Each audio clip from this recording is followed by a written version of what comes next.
Время новостей на канале Абаза. В студии Марина Будба. Здравствуйте. Сегодня в выпуске.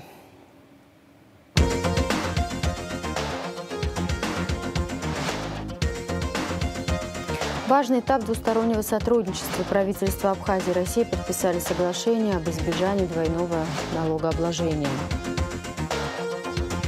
Приобретены на интернет-аукционах оригиналы 46 документов по военной истории Абхазии середины 20 века, переданы Абхазскому институту гуманитарных исследований. 10 лет на родине предков. Репатриант Нур Хышца, герой очередного выпуска передачи «Сарасапсоп».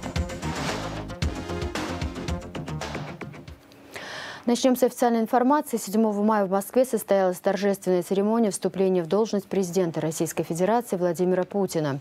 Президент Абхазии Аслан Бжаня поздравил Владимира Путина с вступлением в должность президента России. В поздравительном адресе, в частности, говорится: «Сегодня начинается новый этап в жизни Российской Федерации и ее народа. Ваше стремление к поддержанию стабильности и развитию находит беспрецедентную поддержку и в нашем народе, свидетельством чему является практически единогласная поддержка вашей кандидатуры среди избирателей в Абхазии». Президент Аслан Бжаня подписал указ об освобождении Инала Арденба от должности министра иностранных дел Республики Абхазия. Исполнение обязанностей министра иностранных дел Республики Абхазии возложить на заместителя министра иностранных дел Республики Абхазия Тужба Ираклия Вахтанговича, говорится в указе главы государства, подписанном 7 мая. Я подал заявление об отставке в связи с переходом на новую работу. Это было запланированное решение. Сейчас нахожусь в Москве. Хочу выразить искреннюю благодарность всем, с кем мы добивались результатов. Проделана большая работа, впереди еще больше важных дел на благо Республики Абхазии и нашего народа. Мы сделаем шаг в будущее, шаг к прогрессу». Конец цитаты. Об этом в своем обращении, опубликованном в телеграм-канале медиацентра МИД, сказал Инал Арденба. Подписано соглашение между правительством Республики Абхазия и правительством Российской Федерации об избежании двойного налогообложения и предотвращении уклонения от налогообложения в отношении налогов на доходы. Документы подписали вице-премьер-министр финансов Республики Абхазия Владимир Делба и заместитель министра финансов Российской Федерации Алексей Сазанов. Министры заявили, что соглашение станет важным этапом для двустороннего сотрудничества в сферах торговли, туризма и инвестиций. А главной целью подписания подобных соглашений является улучшение благосостояния граждан обеих стран. Рады вас приветствовать на территории нашей страны. Очень надеемся на то, что именно такие наши двусторонние отношения, которые выражаются в подписании подобного рода соглашений, дадут новый импульс развитию наших взаимоотношений, налоговых систем, вовлечение в нашу экономику здоровых инвестиций. Естественно, главной целью, которая является увеличение благосостояния наших граждан, развитие экономики и страны в целом. Большое спасибо еще раз за то, что вы присутствуете, и очень надеюсь на наше плодотворное дальнейшее сотрудничество. Уверен, что заключение межправительственного соглашения является важным этапом в развитии двусторонних экономических отношений. Я глубоко убежден, что соглашение послужит фундаментом и стимулом для дальнейшего сотрудничества в области инвестиций, торговли и, конечно, туризма. Нам вместе удалось достичь баланса интересов двух стран при разработке соглашения. Российско-абхазское соглашение отвечает современным тенденциям в области международного налогообложения, способствует осуществлению деятельности добросовестными инвесторами. Со своей стороны мы постараемся завершить ратификационные процедуры в этом году с тем, чтобы соглашение вступило в силу с следующего года, и очень надеемся на то, что такие же меры будут предприняты в Абхазии. Спасибо вам еще раз. После церемонии подписания соглашения представители абхазской и российской стороны принял президент Абхазии Аслан Бжаня. Президент Аслан Бжаня поблагодарил представителей за долгую, кропотливую работу над подготовкой данного документа и выразил уверенность в дальнейшем успешном и плодотворном сотрудничестве сторон. Мы давно ждали подписания этого очень важного документа, потому как этот документ открывает новые возможности для развития нашей экономики, для того, чтобы еще более динамично к нам проходили российские инвестиции. Мы в этих инвестициях нуждаемся, поэтому тот шаг, который сегодня был вами, министром нашим сделом я оцениваю очень высоко, как нужное и необходимое дело. Спасибо вам за это. Вопросы двустороннего сотрудничества обсудил премьер-министр Александр Анкваб с заместителем министра финансов Российской Федерации Алексеем Сазановым. Александр Анкваб и Алексей Сазанов подчеркнули важность подписанного документа об избежании двойного налогообложения, призванного оказать существенный эффект на развитие торгово-экономических связей Абхазии и России, в том числе на инвестиционный климат в республике. Премьер-министр выразил благодарность Алексею Сазанову и в целом Министерству финансов России за системную помощь. План перевыполнен. 496 миллионов рублей налоговых платежей поступило в бюджет Абхазии в апреле. По плану нужно было собрать 405,9 миллиона. Перевыполнение составило 22%, сообщает Министерство по налогам и сборам.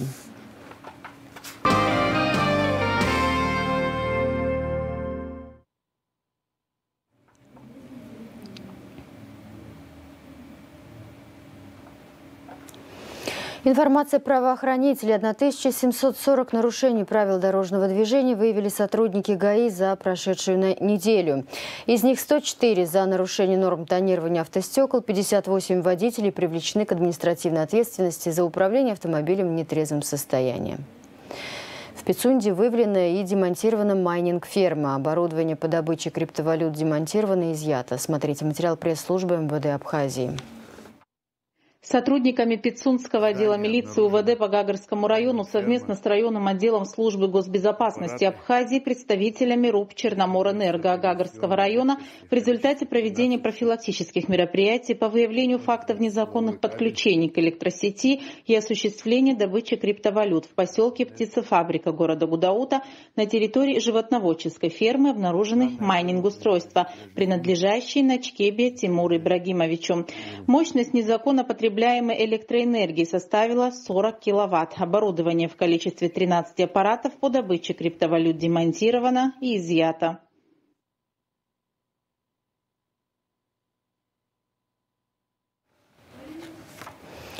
Схему незаконного ввоза машин из Абхазии раскрыли российские таможенники. Кисловодский предприниматель не выплатил около 17 миллионов рублей таможенных платежей. Он перевозил подержанные иномарки из Японии в Новороссийск, оттуда в Абхазию для постановки на учет. После этого водители с гражданством России вывозили машины из республики. За 2 дня под видом транспорта для международной перевозки из Абхазии перегнали 10 машин общей стоимостью в 5 миллионов рублей. Возбуждено уголовное дело.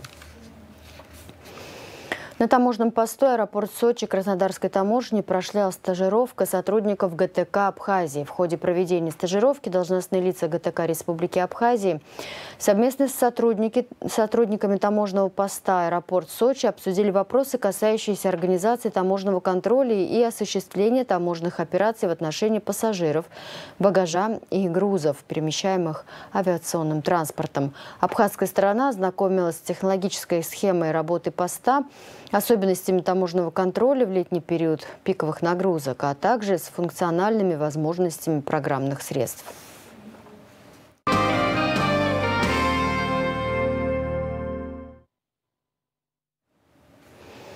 Посол Абхазии в России Алхаз Квицини вручил советнику-посланнику посольства Мадине Авицба орден Агдзябша 3-й степени за многолетнюю и добросовестную работу, вклад в повышение национального престижа, укрепление дружбы с Российской Федерацией. Наградить орденом Агдзябша 3-й степени Авицба Мадину Владимировну, советника-посланника посольства Республики Абхазия в Российской Федерации. Отмечается в указе, подписанном президентом Асланом Бжани 9 апреля 2024 года.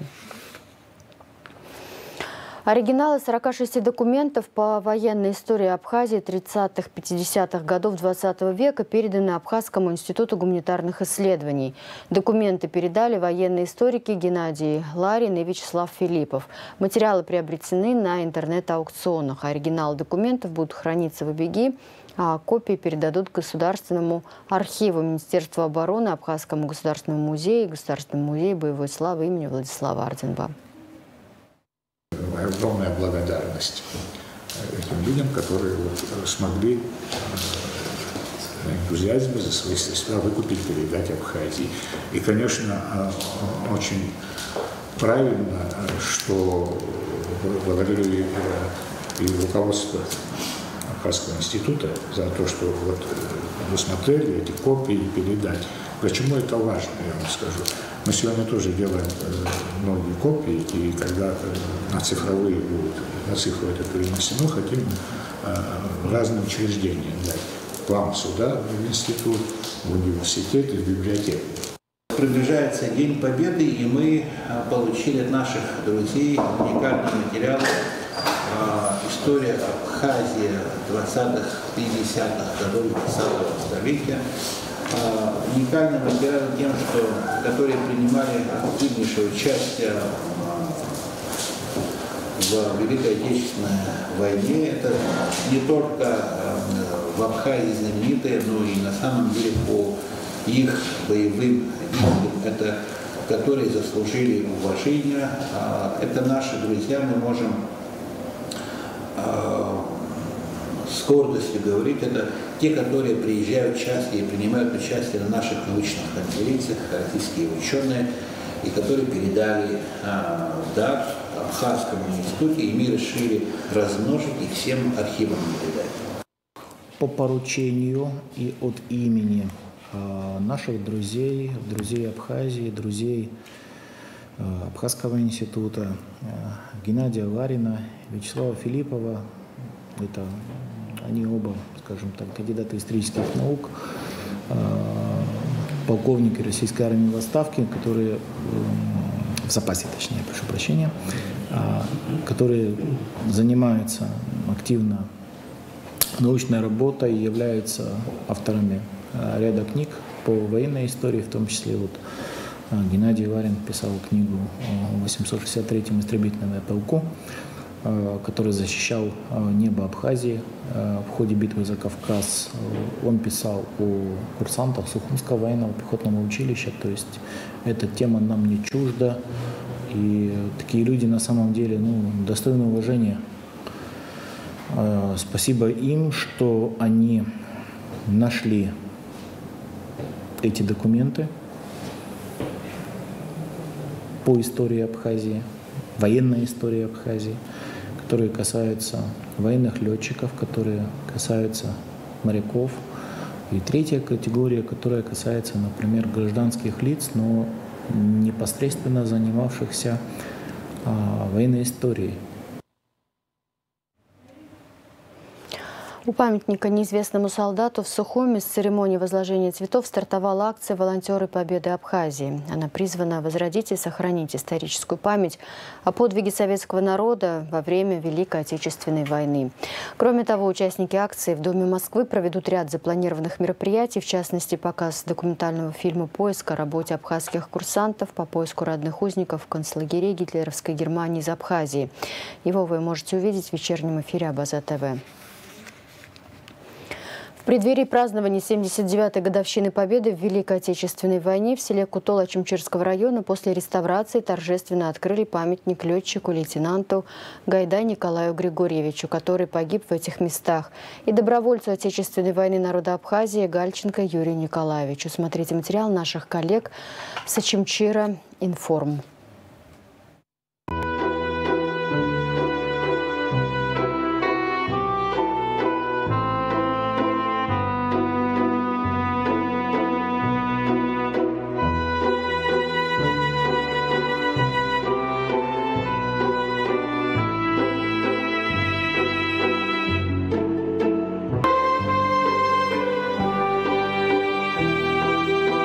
Дорогие друзья, от лица администрации Очимчирского района и от себя лично, во-первых, хочу всех поздравить в преддверии 79-й годовщины Великой Победы. Мы сегодня вспоминаем всех тех и склоняем свою голову, тех, кто не вернулся с той страшной войны. Вспоминаем и чтим наших ветеранов, чтим тружеников тыла, детей войны. Ведь Советский Союз победил в той страшной войне благодаря дружбе народов, благодаря стойкости наших народов, характеру. И сегодня на Донбассе происходит то же самое. Сегодня наши ребята воюют там, хотят оторвать голову национализму, и они обязательно победят. Мы их всех в этом поддерживаем. Я хочу высказать свою большую благодарность Координационному совету русских граждан в Абхазии, жителям села Кутол, которые реставрировали этот памятник, всем тем, кто участвовал, и пожелать всем мира, добра, счастья, процветания, и чтобы ни мы, ни наши дети никогда не брали оружие и опять становились. Мы, да, конечно, возьмем оружие, если это придется, но чтобы этого никогда не произошло. С праздником и всем большое спасибо. Для нас очень важны эти мероприятия, потому как в мире происходит нечто страшное, которое пытается зачеркнуть нашу с вами историю. В нашей стране, как и, видимо, во многих других странах, находится история двух войн и ветераны двух войн.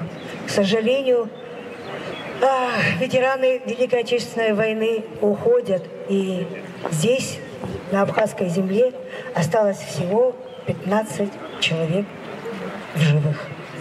Остальные все уже покинули этот мир. Вечная память всем, кто приближал для нас с вами победу.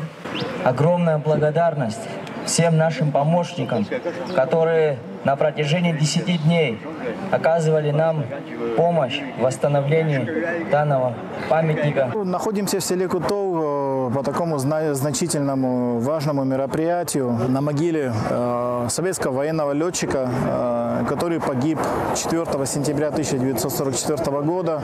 Его зовут Гайда Николай Григорьевич.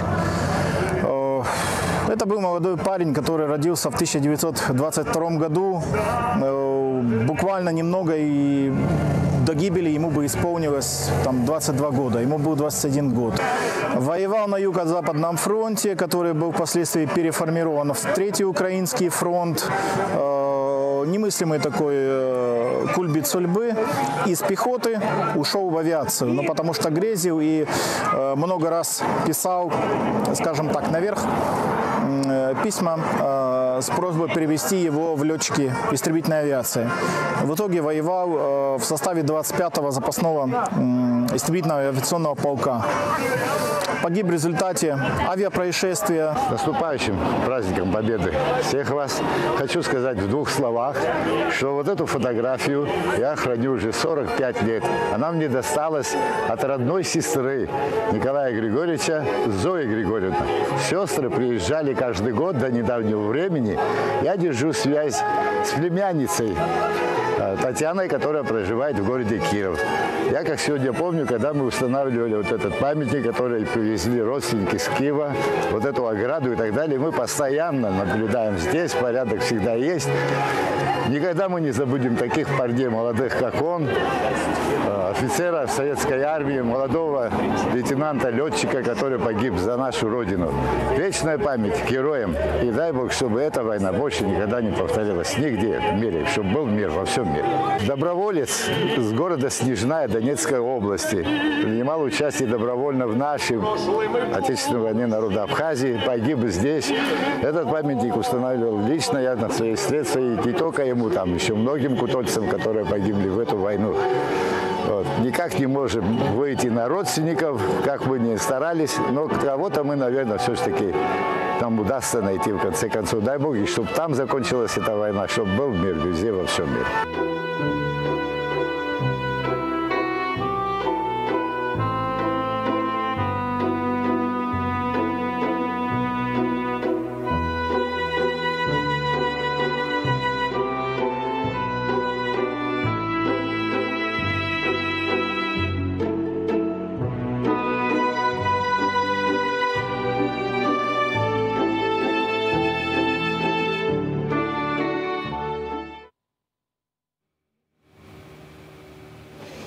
Распоряжением главы администрации Сухума Беслана Эшба утвержден план проведения в столице мероприятий, посвященных празднованию 79-й годовщины Победы в Великой Отечественной войне 41-45 годов.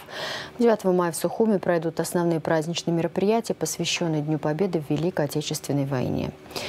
На Абаза ТВ продолжается проект «100 фильмов советской классики». Специально к 79-й годовщине победы в Великой Отечественной войне все выходные праздничные дни вы можете видеть в эфире нашего канала первый советский шпионский сериал «17 мгновений весны». Экранизацию романа Юлианы Семенова. Проект реализуется при поддержке фонда Международный институт развития коммуникаций «Мир, Мост, Абхазия».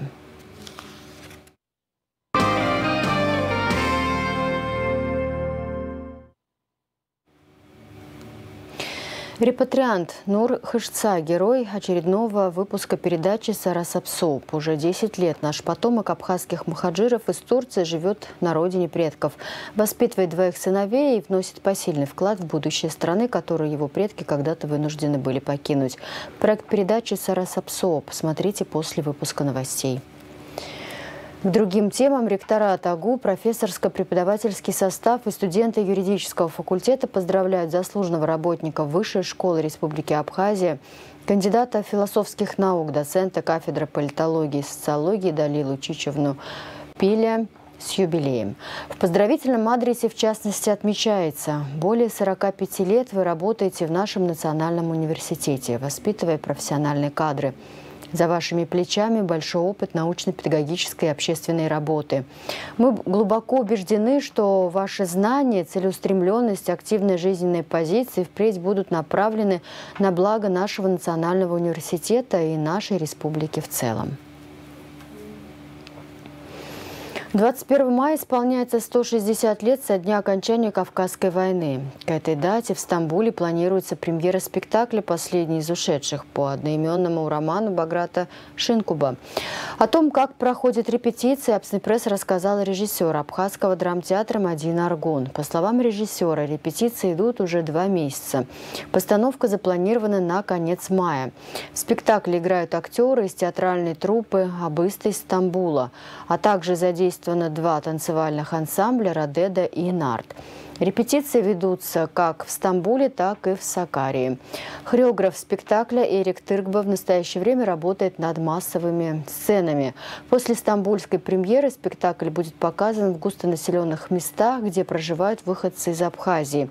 У нас есть надежда, что мы сделаем коллаборацию и привезем этот спектакль в Абхазию. В планах реализовать это к осени, сказала Мадина Аргун. Государственный русский театр драмы имени Фазили Искандера при финансовой поддержке Министерства культуры Российской Федерации поставит в 2024 году спектакль по роману Ивана Тургенева «Отцы и дети». Об этом ТАСС рассказал гендиректор театра Ираклий Хиндба. Осенью мы приступаем к масштабной работе по русской классике «Отцы и дети» Тургенева. Режиссер Егор Равинский, выпускник театрального института имени Щукина при Государственном академическом театре имени Евгения Вахтангова, Российского института театрального искусства ГИТИС. На этот спектакль выделено финансирование Министерства культуры России. Премьера должна состояться в первой декаде ноября 2024 года, сказал Хиндба. По словам гендиректора театра, Равинский ставит спектакли в лучших театрах Москвы и России. В Абхазии он будет ставить спектакль впервые. А в завершении выпуска прогноз погоды.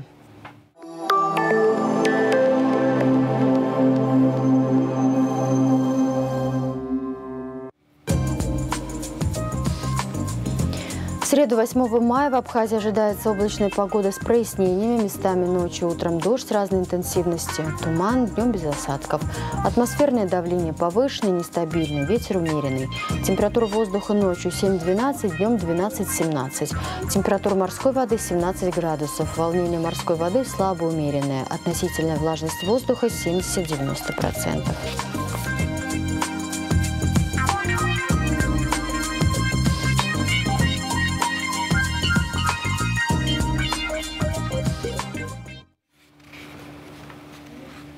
На этом пока все. За развитием событий следите вместе с нами. До встречи.